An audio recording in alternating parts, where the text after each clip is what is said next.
அதே மாதிரி சகோதரர்களே, இந்த தருணத்துல தமிழக காவல்துறைக்கு நாம நன்றி சொல்ல கடமைப்பட்டு இருக்கின்றோம்.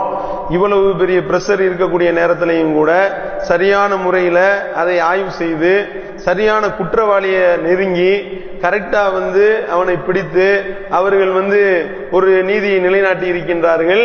இந்த நேரத்தில் முஸ்லிம் சமுதாயம் அவர்களுக்கு நன்றி சொல்ல கடமைப்பட்டிருக்கின்றது. தமிழக அந்த காவல்துறைக்கு நன்றி சொல்ல கடமைப்பட்டிருக்கின்றது.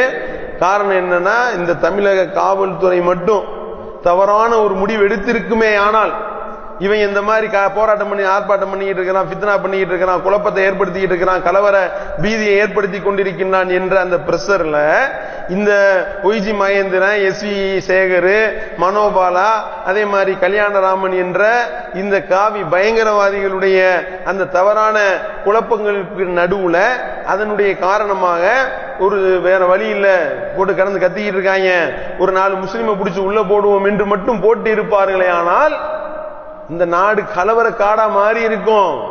எத்தனை உயிர்கள் பலிகேடு ஆயிருக்குமோ தெரியல.